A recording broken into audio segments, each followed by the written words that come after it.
आज मैं तुम्हें जंगल की दूसरी ओर ले जाऊंगा। वहाँ बहुत सारी हरी हरी घास है, उसे खाकर तुम बहुत खुश हो जाओगी। लगता है ये भोला फिर से बकरियों को लेकर चला गया। दवाई लाने को बोला था, पता नहीं लाया कि नहीं। सुमन घर के अंदर जाती है तो दवाई की पुड़िया सामने पड़ी थी। हाँ, दवाई तो ले आया है, जल्दी से इनको दे देती हूँ। भोला सुबह सुबह अपनी बकरियों को जंगल में चराने ले जाता था और शाम को आकर अपने खेत में काम करता था। उसने खेतों में बहुत सारी सब्जियां उगाई थी। आज फिर भूखा ही बकरियों को लेकर चला गया।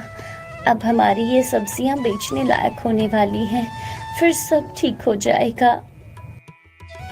रात की जो बची रोटी थी वो गोपाल को देती है। ये लीजिए, आप खाना खा लो, फिर दवाई खानी है। तुम अपने लिए भी कुछ ले आओ। और भोला कहाँ है? उसको बोलो, वो भी खाना खा लेगा। अरे, आप खाना खा लो, हम माँ बेटे बाद में खाना खा लेंगे। अभी वो बकरियां चराने गया है। भगवान ना तो ठीक कर रहा है और ना ही मुझे अपने पास बुला रहा है। तुम दोनों के ऊपर बोझ बन गया हूँ मैं। तभी बाहर से आवाज आती है, गोपाल कहाँ है? बाहर निकल। आवाज सुनकर गोपाल की पत्नी बाहर आती है। बुढ़िया, तुम्हें कितनी बार बोला कि मुझे मेरे पैसे चाहिए? वो बूढ़ा मरा नहीं अभी तक। सेठ जी, अभी थोड़ा हाथ तंग है, हम जल्द ही आपके सारे पैसे चुका देंगे। तुम लोग ऐसे नहीं मानोगे। जाओ, इनका सारा सामान बाहर फेंक दो। गोपाल भी धीरे धीरे बाहर आता है। अरे सेठ जी, आप तू मेरे पैसे लेकर खुद चारपाई पे बैठकर यहाँ आराम कर रहा है। पैसे तेरे बाप ने देने थे। तभी सेठ के आदमी घर के अंदर जाते हैं और सारा सामान उठाकर बाहर फेंकने लगते हैं। गोपाल और उसकी पत्नी सेठ के पैर पकड़ते हैं। सेठ जी, हमें थोड़ी और मोहलत दे दो, आपके सारे पैसे लौटा देंगे। हम कहाँ जाएंगे सेठ जी, ऐसा अन्याय मत कीजिए। गांव के सभी लोग ये तमाशा देख रहे थे, लेकिन सेठ के खिलाफ कोई नहीं बोलता। सेठ गोपाल को पैर से मारता है और गोपाल जमीन पर गिर जाता है। अरे, आप ठीक तो हो ना? गोपाल के सिर से खून निकल रहा था। ये सारे खेत साफ कर दो। सेठ जी, ऐसा मत करो, मेरे बेटे ने बहुत मेहनत से सब्जियां उगाई हैं, कुछ ही दिनों में इसमें सब्जियां आने वाली हैं। सेठ के आदमी खेत की सारी फसल उजाड़ देते हैं। दोपहर को जब भोला घर आता है तो घर की ऐसी हालत देखकर वो हैरान हो जाता है। ये क्या है? सब सामान बाहर क्यों बिखरा है? माँ, ये सब क्या है? पिताजी, क्या हुआ आपको? ये खून, ये सब क्या हुआ? बेटा, वो सेठ और सेठ के आदमी यहाँ आए थे, उन्होंने सारा सामान बाहर फेंक दिया। अब हम कहाँ जाएंगे? भोला की माँ सारी बात भोला को बताती है। ये सुनकर भोला की आंखों में पानी आ जाता है। माँ, पिताजी, आप रोना बंद करो, कुछ नहीं हुआ। हम यहाँ अब तभी आएंगे जब हम सेठ के सारे पैसे चुका देंगे। आप लोग मेरे साथ चलो। भोला अपने पिताजी और माँ के साथ कुछ जरूरत का सामान लेकर वहाँ से चला जाता है और अपनी बकरियों को भी अपने साथ ले चलता है। रास्ते में, माँ, पिताजी, बस थोड़ी देर और चलना है। आपको पता है, यहाँ जंगल के उस पार एक झोपड़ी है। मैं कई बार बकरियों को चराने इस तरफ आया हूँ। जब तक सब ठीक नहीं हो जाता, हम वहीं जाकर रहेंगे। जंगल में गोपाल अपनी बकरियों को चराने जाता था तो उसने कई बार जंगल में वो पुरानी झोपड़ी देखी थी और कई बार वो वहां बैठकर आराम भी किया करता था। बहुत चलने के बाद भोला अपने माँ पिता के साथ उस झोपड़ी के पास पहुंच जाता है। माँ, अब यही हमारा नया घर है, यहाँ कोई नहीं आता। ये झोपड़ी बहुत पुरानी है, मैं यहाँ कई बार आया हूँ। भोला जल्दी से झोपड़ी के अंदर जाकर जमीन पर एक कपड़ा बिछाता है। पिताजी, आप यहाँ आराम करो। आप बहुत थक गए होंगे, आपकी तबीयत भी ठीक नहीं है। और गोपाल वहाँ उन्हें ले जाता है। बेटा, आज हम क्या खाएंगे? ये कुछ आटा मैं साथ लेकर आई थी। माँ, आप रोटी बनाओ, मैं आसपास कुछ देखता हूँ। तभी भोला देखता है कि उसी घर के पीछे एक पेड़ था जिस पर हरी हरी दो लौकी लगी थी। अरे वाह, यहाँ तो लौकी लगी है।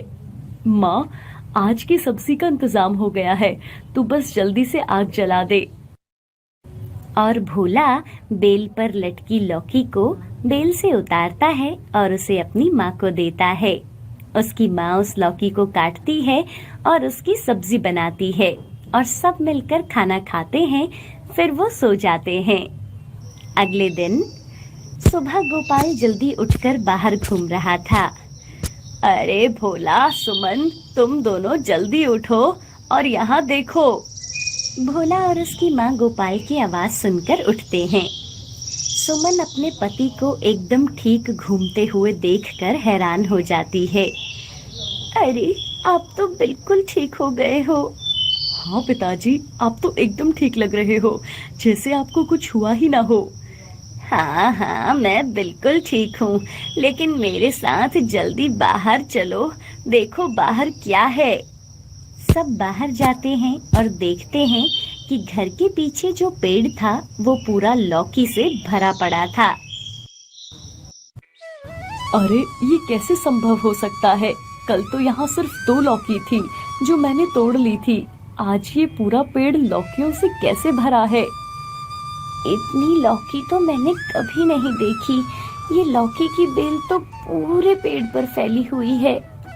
ये तो बहुत अद्भुत लौकी है माँ, जो कि एक ही दिन में पूरा पेड़ लौकियों से भर गया। ऐसी चीजें तो जादुई ही हो सकती हैं। उस दिन गोपाल और भोला उस पेड़ से बहुत सारी लौकियां तोड़ते हैं और उन्हें जंगल के दूसरे पार बाजार में बेच कर आते हैं। उसके बदले उन्हें अच्छे पैसे मिल जाते हैं। अगले दिन सुबह वो पेड़ फिर से लौकियों से भरा पड़ा था। सच में ये कोई साधारण लौकी नहीं, बल्कि कोई जादुई लौकी है जो एक ही दिन में इतनी बड़ी हो जाती है। बिल्कुल सही कह रहे हो पिताजी, मुझे तो लगता है हमें यहाँ भगवान ही लेकर आए हैं। देखो ना, यहाँ आते ही आप बिल्कुल ठीक हो गए हो और यहाँ हमें इतनी सारी लौकियाँ भी मिल गई जिन्हें बेचकर हम अच्छे पैसे कमा रहे हैं। और देखो, हमारी बकरियाँ भी यहाँ कितनी खुश हैं, हर रोज हरी हरी घास इनको खाने को मिल जाती है। तभी भोला के पिता गोपाल को कुछ याद आता। मुझे लगता है ये वही झोपड़ी है जिसके बारे में हमारी माँ हमें कहानियाँ सुनाती थी। कहानियाँ? कौन सी कहानियाँ पिताजी?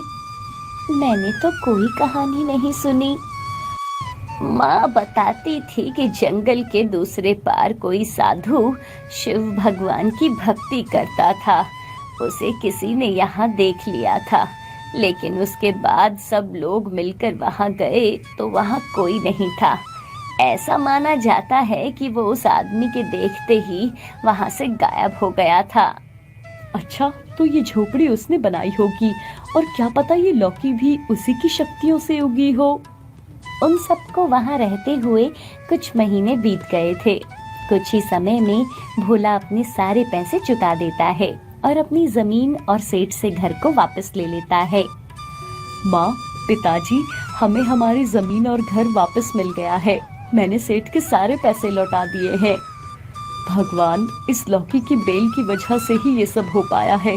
अगर ये बेल नहीं होती तो पता नहीं हमारा क्या होता। तभी बेल से आवाज आती है। जो अच्छे लोग होते हैं मैं उनकी मदद करती हूँ। ये लो, मेरे कुछ बीज ले जाओ और अपने खेतों में बो देना। देखना, फिर सब ठीक हो जाएगा। भोला अपने माँ पिता और बकरियों के साथ अपने घर चला जाता है और अपनी जमीन पर उस लौकी के बीजों को बो देता है। कुछ ही दिनों में वहाँ बहुत सारी लौकियाँ उगती हैं। ये बात सारे गांव में फैल जाती है। दूर दूर के गांव से लोग उनसे लौकी खरीदने आते थे। ये बात सेठ को रास नहीं आती। ये 2 कौड़ी का किसान मुझसे घर जमीन सब लेकर लौकियां उगा रहा है, इसे तो मैं बताता हूँ। रात के अंधेरे में सेठ अपने आदमियों के साथ जाता है और देखता है कि खेत लौकियों से भरा पड़ा था। एक भी लौकी छूटनी नहीं चाहिए, सब लौकियां तोड़ लो और सारी बेलें उखाड़ दो। जैसे ही सेठ के आदमी खेत में जाने लगते हैं तो लौकी की बेलें पूरी जमीन पर फैल जाती हैं और सब बेलों में फंसकर गिर जाते हैं। अरे कमबख्तो, यहाँ आकर तुम लेट क्यों रहे हो? जैसे ही वो लोग उठने की कोशिश करते हैं, फिर से लौकी की बेल में उलझ जाते हैं। सेठ खुद खेत में जाता है तो वो भी बेलों में फंसकर गिर जाता है। हे भगवान, ये सब क्या हो रहा है? मुझे ये बेलें उठने क्यों नहीं दे रही?